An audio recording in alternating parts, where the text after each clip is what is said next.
There are precious few events that altered the world so completely as a calamity named as the Night of Fire. Yet to understand what happened, we must first look back, past ash and ruin, to the bond that defined an age. These are the events of Dragonfall.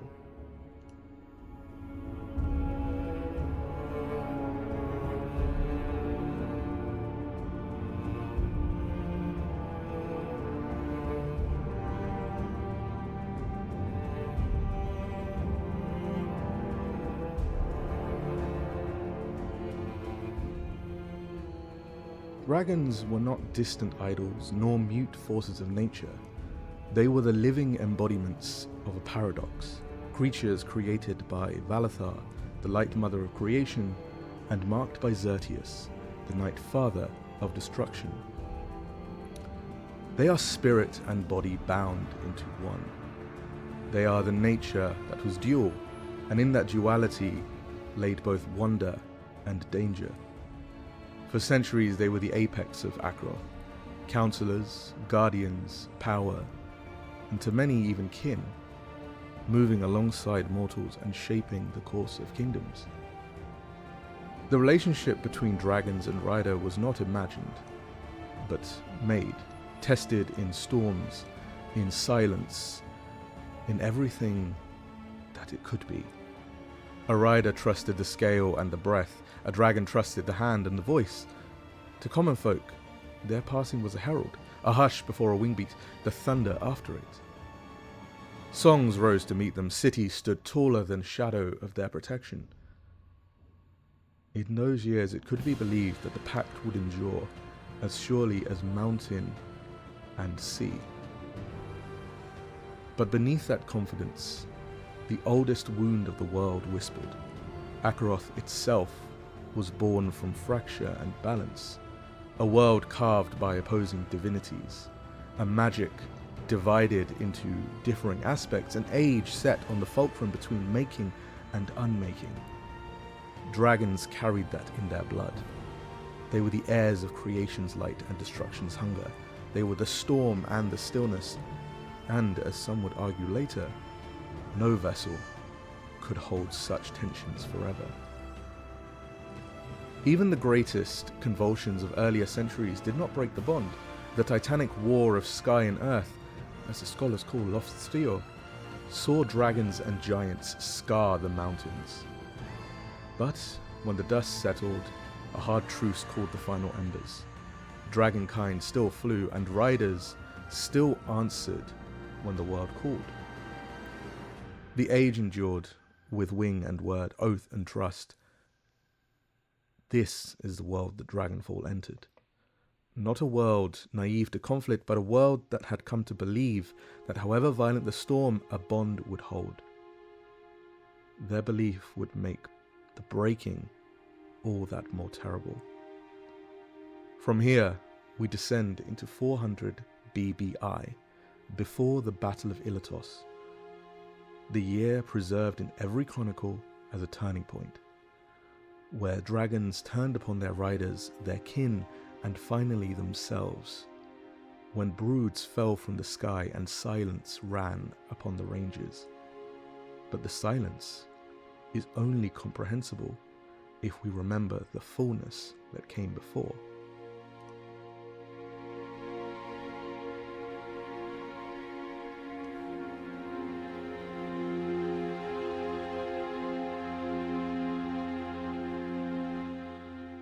Some name it a curse, others a divine wrath, but no account disputes the terror of what transpired.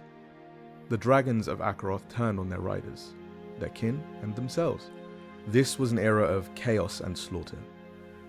The event struck with no warning. There were no omens, nor prophecies, no signs from the heavens. Villages that had lived under the wings of guardians suddenly found themselves running from those same wings. They were blotting out the moon in fury. Riders who had shared dreams and blood with their companions were now consumed by their fires, and whole broods tore themselves apart in the sky, their voices drowned out by the sound of their own destruction. Records, yet sparse, many can be seen seeing that the flames destroyed them, others twisted by centuries of retelling, stories handed down from family to family. But fragments remain. Many chroniclers speak of dragons who, in their frenzy, destroyed not only cities of men, but their own nesting grounds. Others describing riders forced to draw steel against the very creature they had sworn their lives to, a bond breaking as claw and fang closed upon them. What began as a madness in the skies spread across the land. Crops were burned, keeps crumbled, even mountain holds, once thought impregnable, fell as dragonfire cut through stone as easily as flesh. This was not a war between nations, not a war between gods, but between life and its own reflection. When the dawn came, the silence reignited. The broods were gone, many were slain, others vanished. Eggs hardened into stone, their fires extinguished into cold shells, and in a single night, dragonkind passed from living power to a lingering myth. Their numbers dwindled so severely that extinction seemed assured. This was the weight of Dragonfall. It was not only the destruction of creatures, but the unmaking of trust itself. A bond between dragon and rider, once the most sacred, had been severed. And in its place was fear. Fear that such betrayal may rise again, that no covenant, however strong, was beyond collapse. And so it was that the Night of Fire passed into history. No victor claimed it. No god descended to explain it. Only ruin remained. And the world was left to wonder whether it was curse, madness, or divine judgment that had hollowed its skies so severely.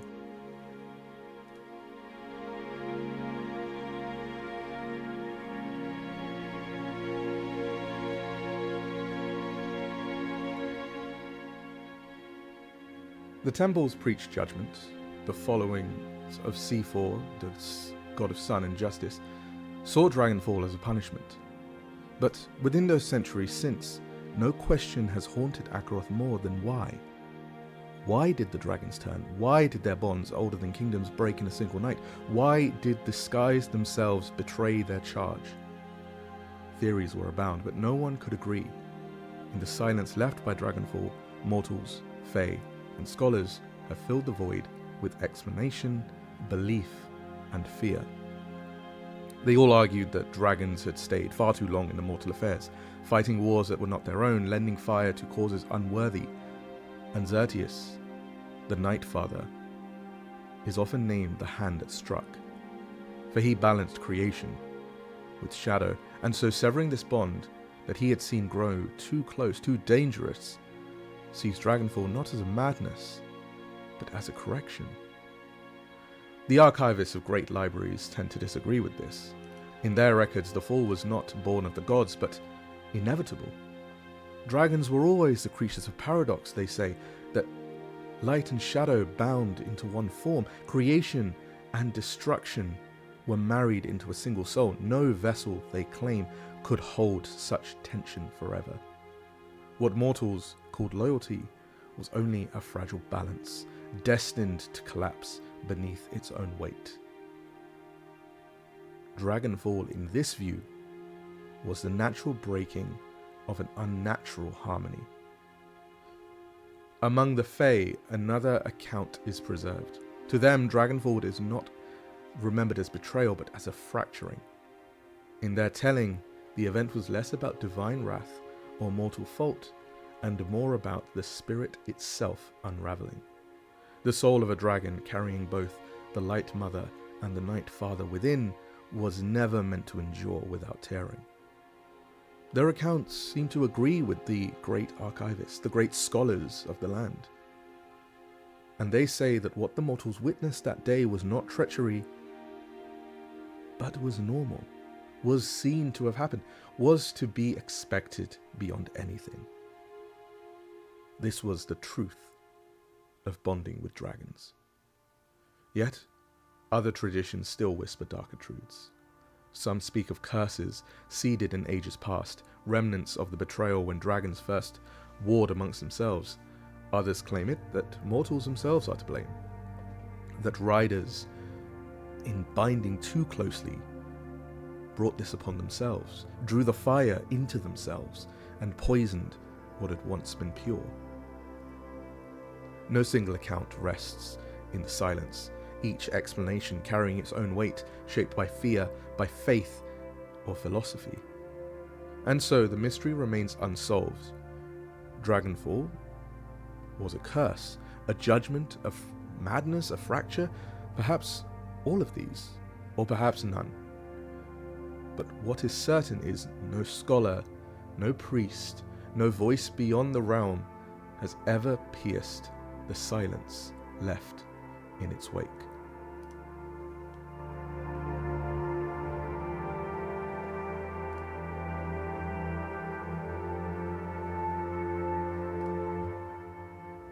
When dawn broke after the night of fire, the world was not the same.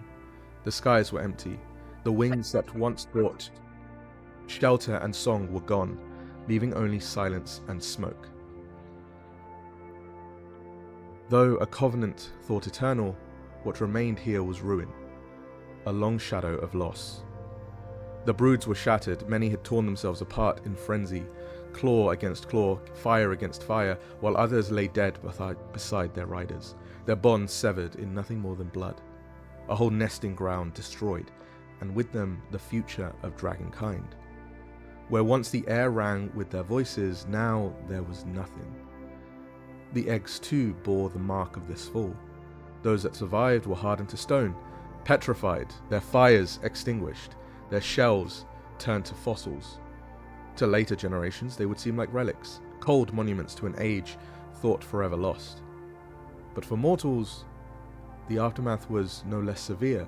Villages awoke from the ash where homes had stood, families buried, empty grave where their kin had been consumed, vanished in the flames, and kingdoms that had relied upon dragonfire for their defense were now left exposed, their borders suddenly fragile. Fear spread faster than any army. If even dragons could betray, then who could be trusted? The silence that followed was perhaps the most profound wound. Generations grew up knowing that these beasts, these dragons, were never freed of the shadows that pass overhead. And in time, the bond between dragon and rider was nothing more than a myth, nothing more than a legend. What had once been a daily life became stuff of half-remembered tales and fading songs. But by the reckoning of sages, this was extinction in all but name. Dragonkind, once the living pillars of Akeroth, were reduced to whispers in libraries and shadows in dreams. The age of dragons was over, not with a war, not with anything, but a single night of chaos that unmade the sky itself. Dragonfall had no victor, no crown, no new empire born from its ashes. It only left absence. And absence, more than fire or claw, would haunt the centuries that followed.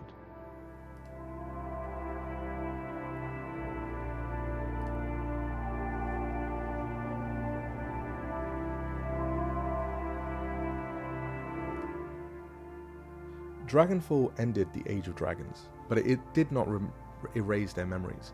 In fact, the absence only deepened the presence in the minds of mortals. The fall became more than a history, it became warning, prophecy, and fear. The petrified eggs were scattered across Akeroth. Some found them, believing them to be ancient relics, while others kept them bonded and kept them as a reminder of something that had been lost. That even the mightiest could fall. And few believed they would stir again. They were studied, hoarded, worshipped, sold, but never trusted. And yet, in the New Age, whispers began. Some of these fossilized shells began to crack. Inside, life still lingered. Dragons, against all expectation, were reborn into a world that no longer knew how to receive them. This return was no simple revival. Every new rider who reached toward a dragon did so with the weight of history upon their hand.